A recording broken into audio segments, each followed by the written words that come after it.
What's up mga kahugot? For today's video ay gagawa tayo ng isang ulam ngayong tanghalian na walang pangalan. Ngayon wala nadinig yun, no?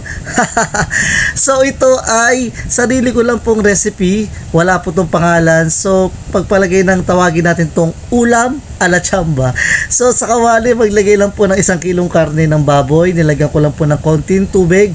Yan. At takpan lang po ito at hayaan pong kumulo. At kapag po kumukulo na ay tanggalin ng takip at halu-haluin lang po natin yan. Shout out nga pala kay Jadi de Ungria, kay Master ng Lagunde, Morong Rizal. Sa mga kahugot natin gusto magpa-shoutout dyan, mag-PM lang kayo or mag-comment. At huwag nyo po kakalimutan syempre i-share ang ating video. Salamat po sa suporta. So yan, kapag nahalo-halo na ay tatakpan ulit natin at hayaan natin siyang magmantika sa sarili niyang mantika. So yan na, kapag pumuputok-putok na at medyo ma-brown na ay tatanggalin ng takip at halu-haluin lang natin siya. Iseset aside natin ngayon ang kanyang laman at dyan na po tayo ngayon magigisa. Mga kahugot, pakicomment naman kung taga saan kayo para alam ko kung saan umabot ang ating video. So hindi ko nga pala nakunan, basta naggisa na po ako muna ng bawang dyan. At nung after po ng bawang ay nilagay ko na po yung ating pinaghihiwang sibuyas at paghaluin lang natin. At pag medyo maaroma na at medyo brown na ang ating sibuyas at ang ating bawang ay paghahalu-haluin po natin ay pagsasama-samahin na po natin ng ating nagisang bawang, sibuyas at ang karne. Hayaan po natin manuot yung lasa ng bawang at sibuyas sa ating karne. So halu-haluin lang po natin yan. Imekos-mekos mo lang yan, ensan. So yan, after natin mamekos-mekos ang bawang at sibuyas sa karne, maglalagay na tayo ng pampalasa. Sisimulan natin yan sa toyo. Tayo po ay naglagay ng toyo, siguro po mga 3 kutsara po ang nilagay natin dyan. Tansya-tansya na lang po ang lagay ko, hindi ko na po sinukat, pero 3 kutsara po ang nalagay ko dyan. At ang susunod naman po, after natin malagyan ng toyo, ay lalagyan naman po natin yan ng oyster sauce. So isang malita sa sachet lang po ay nilahat ko na po ang oyster sauce. Pinimot natin at piniga-piga, parang bulusan natin ngayon, pigang-piga na. Hugot! At parang asawa mo sa'yo ay pigang-piga na din. Naku pa, hugot!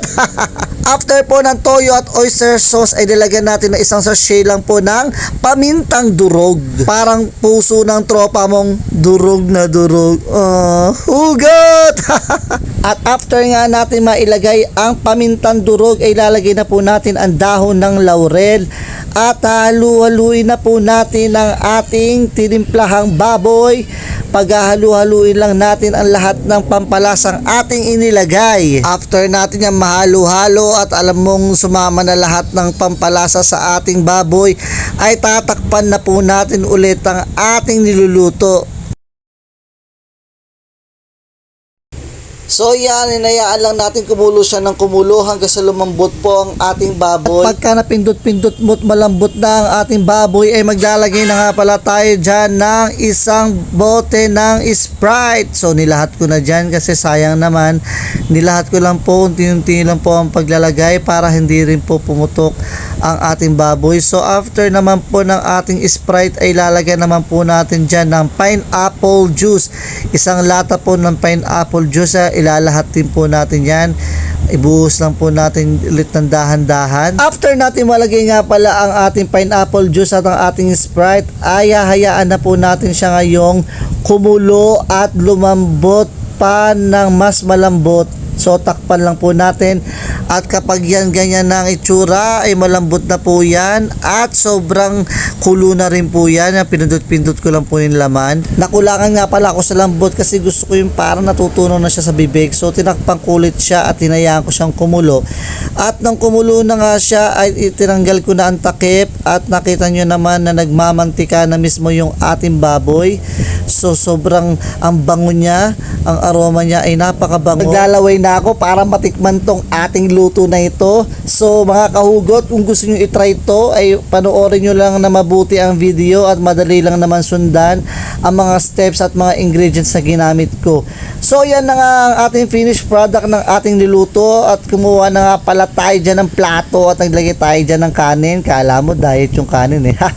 So nilagyan ko ng mantika kasi gusto ko yung medyo maraming mantika kasi masarap talaga ang baboy lalo na pa nagmamantika na talaga siya. So kumuha na tayo dyan at dahil lunch time na din ay kakain tayo at tikiman time na.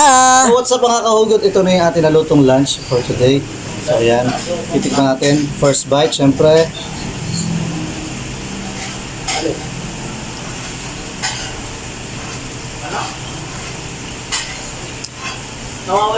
Masarap, manamis-namis, tapos masarap kasi naglamantika siya.